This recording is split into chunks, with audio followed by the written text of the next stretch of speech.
Hi, Assalamualaikum and good day everyone. For this video, we will discuss in detail subtopic 2.2 calorimetry. So in this topic, the learning outcomes are you need to be able to define heat capacity and specific heat capacity. Next, calculate the heat change in constant pressure calorimeter, or we call it as simple calorimeter, or in a constant volume calorimeter, or normally we call it as bomb calorimeter. So, before this, we already learned, in previous lesson, we learned about enthalpies of a reaction. So, to measure the heat change, okay, we can't directly measure the enthalpies for that reaction. So, we can use this method, which is called as calorimetry. So, in lab, we use this method, or we call this one we call it as calorimeter. The apparatus is called as calorimeter, and it is used to measure the heat change of a reaction. Okay, so you can see here there are two types of calorimeter. The first one is simple calorimeter, which is constant pressure calorimeter, and another one is bomb calorimeter, which is a constant volume calorimeter. Okay, so we will see the differences. Okay, so these are the two differences. Okay, let's have a look at simple calorimeter. So since here it's stated here constant pressure, so maksudnya the pressure of your reaction is kept constant, and if you use simple calorimeter, the process will happen, it is at open space. Okay, and usually it is used to measure the heat flow in a solution. Okay, so for example, maybe to calculate heat change ataupun enthalpy of neutralization normally. Okay, so for simple calorimeter, it cannot be used for reaction that involve gases and higher temperature lah. So contoh macam combustion of CO2. Okay, so benda-benda yang complicated biasanya kita akan guna bomb calorimeter ataupun constant volume calorimeter. Okay, so ingat ada two types of calorimeter. Okay, so for bomb calorimeter, okay, the process happen at a seal ataupun in a seal container. Okay, so it happen in a seal container. It is used to measure the heat flow for gases. Okay, so normally kita gunakan untuk yang melibatkan gases and suitable for higher temperature. Okay, and for simple calorimeter, okay, so you need to highlight this thing. It is suitable to measure the enthalpy change for aqueous solution, since as you can see here, setupnya pun simple saja. You just use styrofoam cup, and then ada thermometer, ada stirrer, and then you will put your reaction mixture inside this calorimeter. Okay, and then you will seal ataupun tutup dengan lid. Okay, so ini adalah penutupnya lah, lid. Okay, and normally dia melibatkan enthalpy of neutralization. Okay, so you can see the outer styrofoam cup is insulated. Okay, so ada dua double layer di sini. Okay, so maksudnya di bahagian luar ni it is insulated. Okay, so the reaction mixture kamu terasing daripada bahagian luar which is the environment. So yang bahagian luar ni we call it as environment. Okay, so bila kamu buat reaction dalam calorimeter, okay, tak kisahlah simple calorimeter ataupun bomb calorimeter, we assume that there's no heat loss to the environment. So in your notes, betulkan this wording. Okay, surrounding tukar kepada environment. Okay, nanti lebih mudah untuk kamu faham. So contoh environment tu untuk kamu senang faham, contohnya to the air surrounding you. Okay, di sekeliling. So it is to measure the heat change dengan lebih mudah to the air.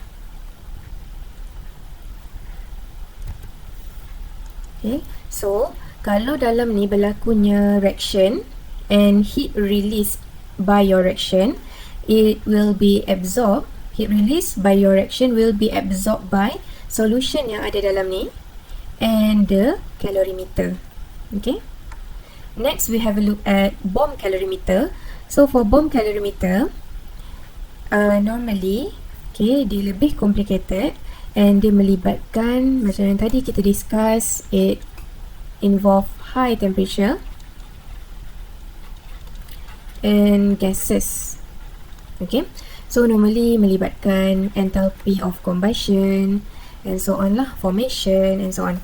Okay, so for bomb calorimeter, it is used to determine the enthalpies of combustion more accurately. So dia lebih tepat lah if you use this bomb calorimeter.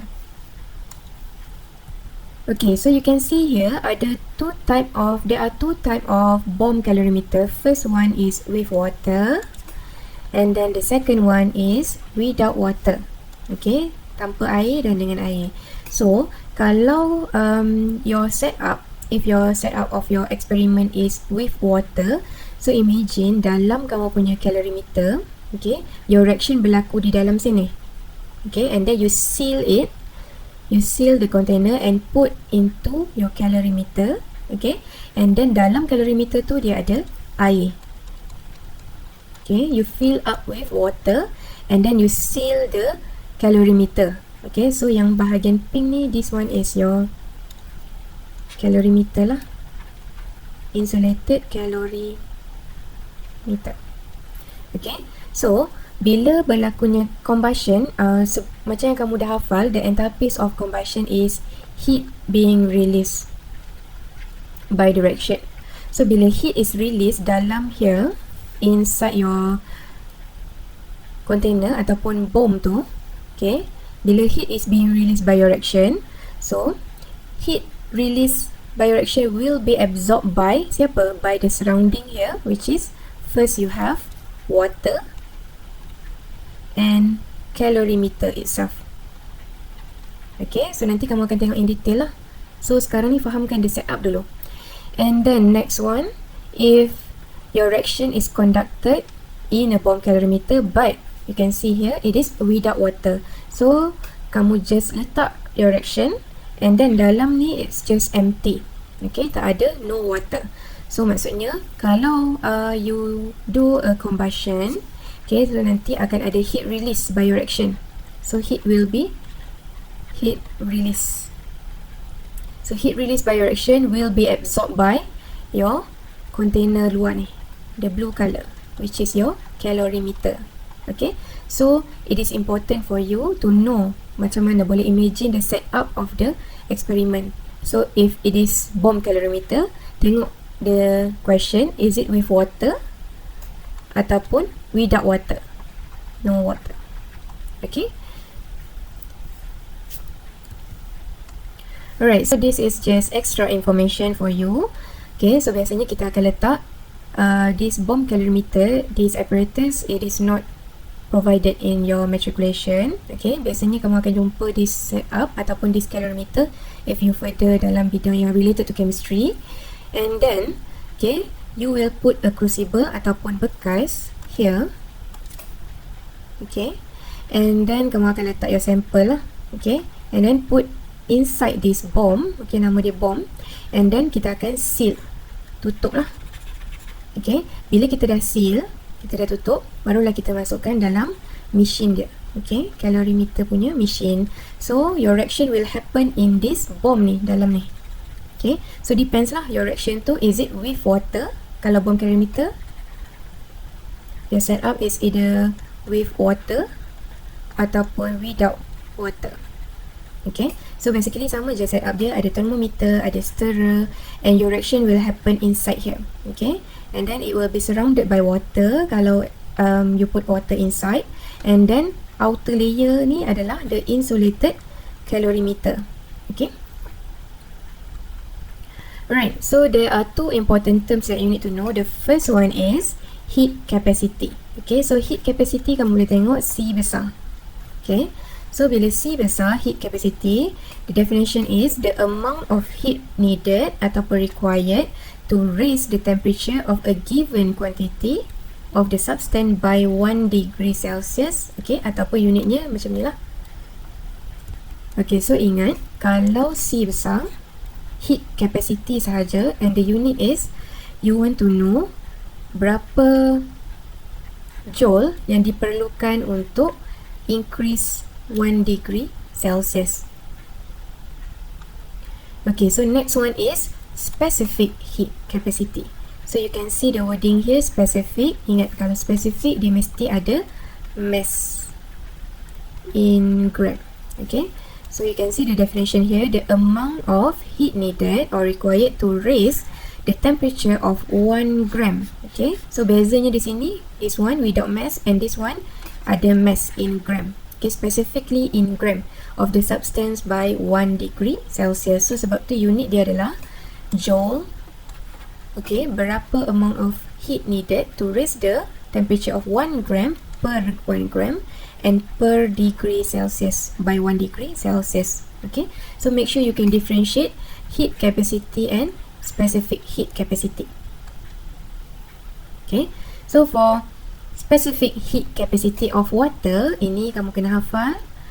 Okay, it is 4.18 joule per gram per degree Celsius. Okay, so maksudnya apa daripada sini?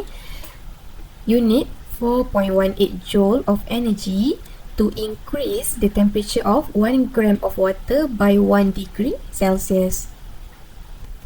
Okay, for this concept, apa yang kamu kena tahu is this formula. Okay, basic principle for your calorimeter ni. Okay, heat release by your reaction is equals to the heat absorbed by your surrounding. Okay, so surrounding ni pun dia ada syaratnya. Nanti I'll explain in detail. Okay, so heat release represent by Q equals to mc delta T. So Q is the heat release by your reaction, and then for mass it's symbol by M, and then C is your specific heat capacity, and delta T is the changes in temperature. Okay, so surrounding, okay, surrounding tu melibatkan calorimeter itself. Dia ada 3 situation. First, hanya calorimeter, and then the next one water ataupun solution, and then the third case is both water and calorimeter. Okay, so kalau melibatkan calorimeter sahaja, so mungkinlah kamu akan guna Q equals to mc delta T, Q mcat. Okay, kalau melibatkan water or solution sama jugalah. Okay, kalau melibatkan water dan solution, water or solution and calorimeter. Okay, so heat release by your reaction Q is equals to mc delta T. This one is for your water or solution plus mc delta T for your calorimeter. Okay, so kita akan tengok in detail lah. Okay, that is why I highlight to you just now. We assume no heat loss to environment. So environment ni apa? Maksudnya udara, air, yang lain-lain lah selain daripada 3 ni. Alright, so these are the formula. Okay, kalau calorimeter saja, is either kamu guna Q mcat ataupun Q cat. Okay, so macam mana nak tahu beza dia? Kalau Q mcat, okay, so if you are using specific heat, okay, if you are using specific heat capacity, kita akan pakai formula Q equals to mc delta T. Okay, so M will stand for mass, and then C kecil lah, which is specific heat capacity, and then delta T changes in temperature. So take note that delta T ataupun kamu punya temperature, it must be in degree Celsius. Okay, tak perlu convert pergi Kelvin for this calculation lah. And then for heat capacity, kamu akan guna formula Q. Okay, heat capacity C besar, Q equals to C delta T. Okay, tak ada no mass required. Alright, so kalau lah your surrounding is water ataupun solution, so mass mestilah, kalau water mestilah mass of water, and then heat capacity of water. Okay, so which is CW, you know that 4.18 joule per gram per degree Celsius. Okay, and then delta T depends on the experiment. Okay, so kalau solution pula, let's say for enthalpy of neutralization, kita akan refer kepada solution. Okay, so kita akan guna formula ini lah. Which is MS adalah mass of solution. So it is mass of solution, and CS adalah heat capacity of your solution, and delta T macam biasalah. So mass of solution kita akan tengoklah beberapa contoh nanti later, and then bila you have both water or solution with together with calorimeter, okay, so kita kena tambah both surrounding at both surrounding. Okay, so it is important for you to identify surrounding dalam soalan yang diberi. Let's have a look at the first example. So in an experiment, 0.1 gram of hydrogen and excess of O2 were compressed and placed in a calorimeter with heat capacity of 9. This one is your C. Okay, C calorimeter. The initial temperature of the calorimeter was 25 degrees Celsius and finally it increased to 25.155 degree. Okay, so nanti boleh cari delta T from this information. Calculate the amount of heat release in the reaction to form H2O and then express in kilojoule per mole. Okay, so let's try this example. So list out your information first. So write the balance equation, and this is your balance equation. So you can see the hint is here. Calculate the amount of heat release in the reaction to form. So from here we know that kita kena cari enthalpy of formation of water. So here are all the information from your question. Okay, so from the question, kita tahu you want to form 1 mole of H2O. Okay, so the setup will be like this. Okay, kamu ada dalam your calorimeter, okay, hydrogen gas dengan oxygen gas, and then you put it into a calorimeter. Okay, so bila reaction berlaku di bahagian tengah ni, and then heat release will be absorbed by your calorimeter. Okay, since there are no information about water. Okay, kalau dia cakap ada water means heat absorb mesti by calorimeter and water. Okay, so in this case since dia tak bagi tahu apa-apa information tentang water, so kita assume dia tak ada water lah dalam this reaction. Okay, and then your formula should be Q equals to C besar, C calorimeter, heat capacity for your calorimeter times delta T. Okay, this one is given in your question. Okay, just substitute into your formula. Okay, substitute the value and you will get your answer 14,074 joule. So nak cari delta H neutralization berapa? So to find delta H, kita kena guna formula delta H is equals to Q over N. So Q adalah heat release yang kita kira di sini, and then N adalah number of mole for your reaction. So in this case we are forming 1 mole of water. So for this case, okay, kita tahu, okay, so from your reaction, okay, 1 mole of, from your balance equation, 1 mole of hydrogen gas will produce 1 mole of H2O. Okay, since soalan bagi tahu oxygen is in excess. Okay, so sekarang kita kena cari berapa mole of H2 with 0.1 gram. So untuk kira mole, 0.1 gram, okay, mole mass over molar mass of your hydrogen will be 2. So mole for H2 will be 0.05 mole. Okay, so you just need to substitute into this, okay, persamaan. So if you have 0.05 mole of H2 means you have 0.05 mole of water.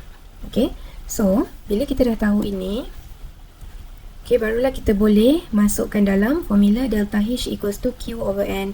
So ini adalah another formula that you need to know. Okay, so just masukkan and then kamu akan dapat value your answer which is So since Q is 14074 divided by your mole, so ini adalah joule per mole, joule divided by mole, so kamu akan dapat your answer in joule per mole here. Okay, so convert pergi kilojoule per mole, kamu akan dapat negative 281.48 kilojoule per mole. Okay, so kenapa negatif di sini? Because we calculate enthalpy, delta H. So ingat, delta H, okay, delta H dia boleh jadi positif ataupun negatif. So kalau kita calculate yang melibatkan this formula, Q over N, so Q biasanya kita akan ambil dia punya value sahaja. Okay, tapi bila calculate delta H, remember that you need to write the negative. Okay, sebab kalau delta H saja, enthalpy apa? Is it heat release ataupun heat absorb? Kita tak tahu. Okay, so here kalau kamu nak tulis negatif pun boleh, tak ada masalah. Okay, untuk memudahkan kamu masuk dalam this formula. Okay, next. Conducted in an aluminium calorimeter with a mass of 3087 gram that contain 1700 milliliter of water. Okay, and then the initial temperature given 25 degree and it increase kepada, this is your T final, 27.8 degrees Celsius. Okay, given that, okay, this is the heat capacity of the aluminium calorimeter and you are given with specific heat capacity of water, and then the water density, you know that it is 1 gram per mil. Okay, so from this question, okay, cuba draw out macam mana set up of this experiment. Okay, so imagine you conducting an experiment. Okay, so heat release. Okay, so let's say kamu ada reaction dalam this bomb and then it is placed into a calorimeter. Okay, so ini adalah kamu punya calorimeter, aluminium calorimeter lah. Okay, and then you have water. Okay, so maksudnya it is surrounded by water.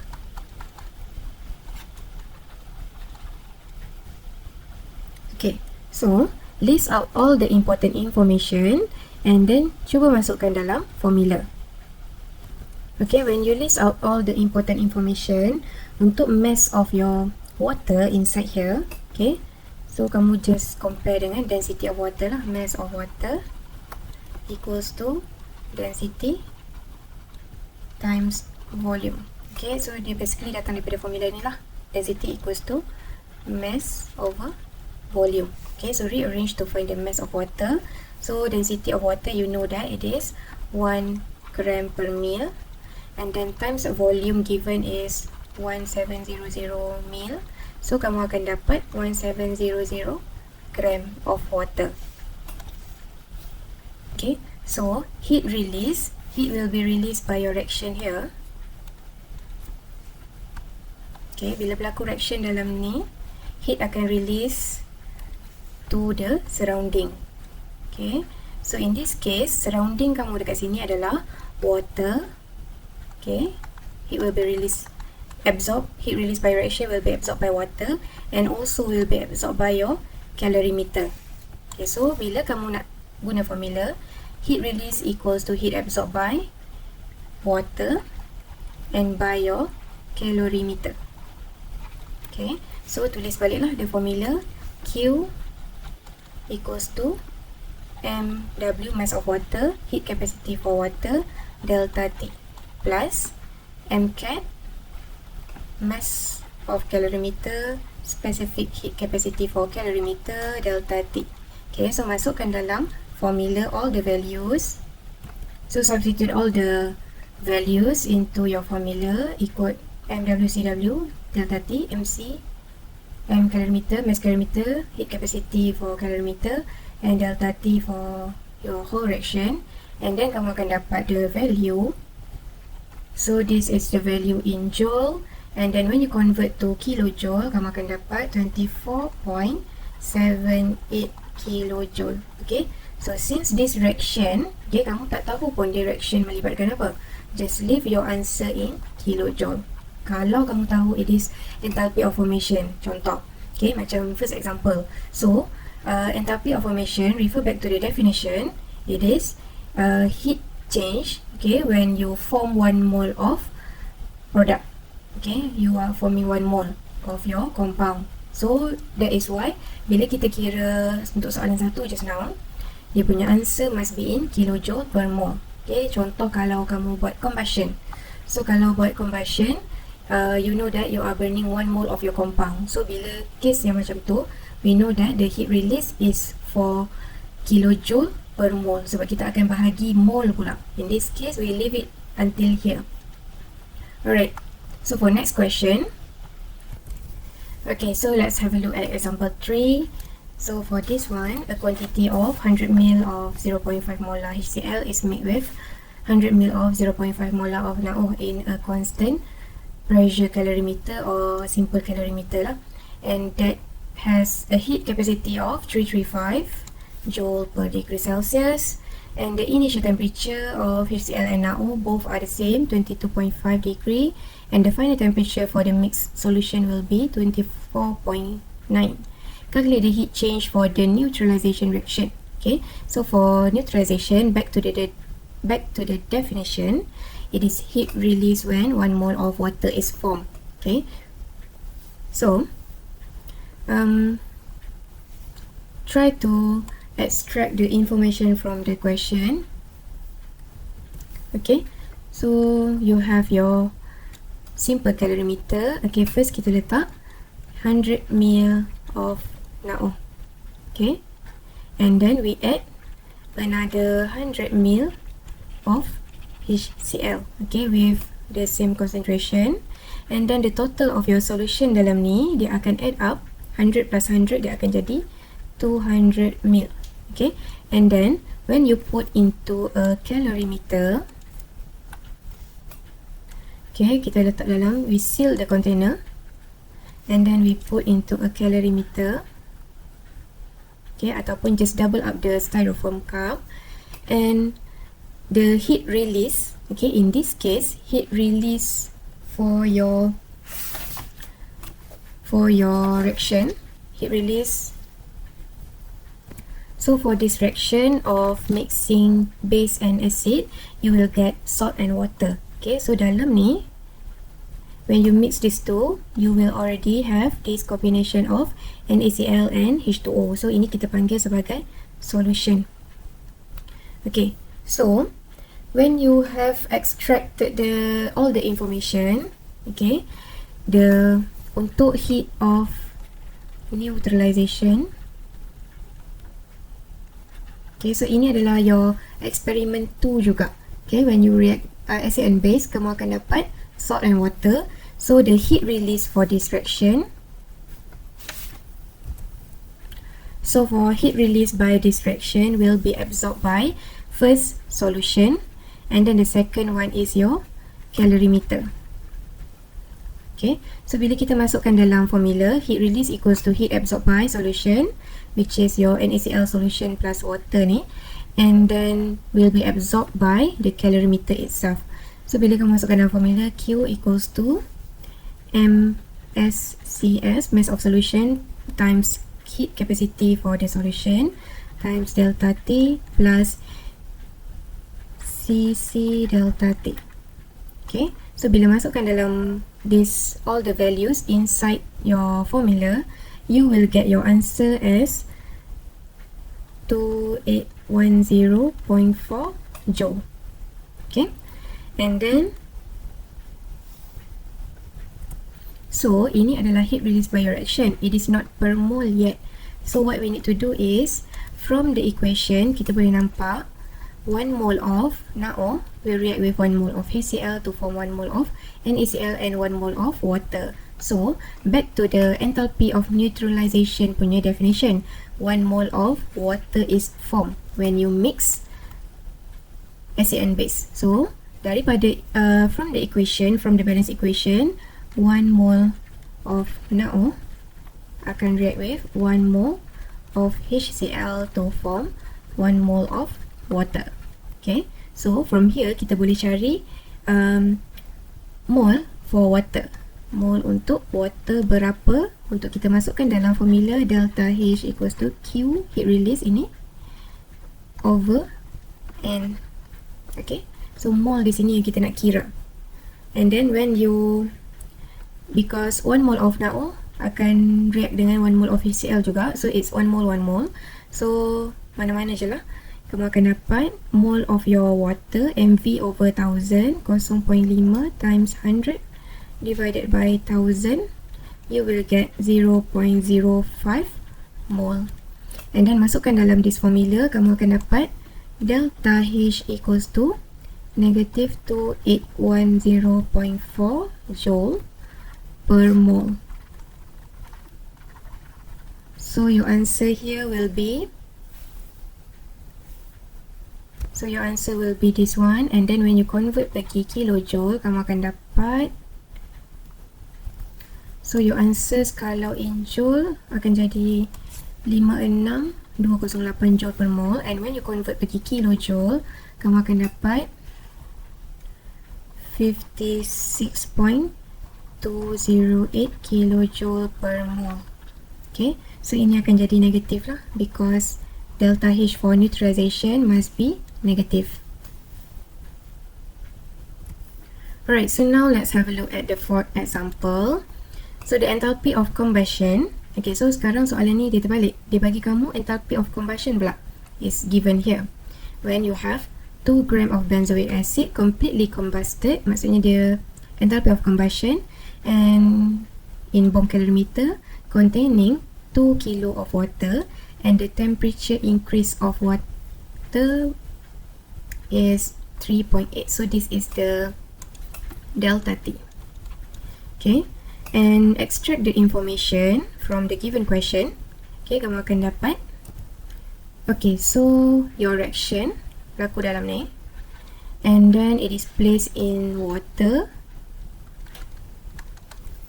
and you have calorimeter. Okay, so for this case, kamu punya surrounding adalah water dan calorimeter. Okay, heat release will be absorbed by water and calorimeter. Okay, so normally soalan kita akan kira delta H last sekali. Okay, so flow dia biasanya kamu kena cari you are given with heat capacity of your calorimeter, and then you will calculate Q berapa heat release, and then barulah kamu masukkan dalam formula to find delta H. Okay, so this question dia dah bagi kamu this one, you are given with delta H, but you need to calculate heat capacity of your calorimeter berapa. So maksudnya you need to work in reverse. Okay, so daripada delta H given, and then kamu kena cari mole, because delta H is equals to Q over N. So kamu nak tahu Q here, kamu kena cari N dulu, and then dah tahu N, you can find Q, and then when you know Q, okay, kamu boleh masukkan dalam formula to find CC. Okay, heat capacity for the calorimeter. Okay, so you are given with delta H, and then kamu kena cari mole, and then from mole kamu boleh cari Q, and then bila dah ada Q, heat release, kamu boleh cari heat capacity for the calorimeter. Okay, so first kamu kena kira this one. Okay, so delta H is equals to Q over N, and then you need to find mole for the benzoic acid dahulu. Okay, next kamu cari, next you calculate when you are given with, kita dah ada mole. Okay, so you can substitute here to find Q. So bila dah ada Q, kamu boleh masukkan dalam this formula, which is heat release is equals to heat absorbed by water plus heat absorbed by calorimeter. So Q equals to MCAT untuk water and C delta T untuk calorimeter. So bila kamu masukkan, you can rearrange to find heat capacity for calorimeter, and this is your final answer.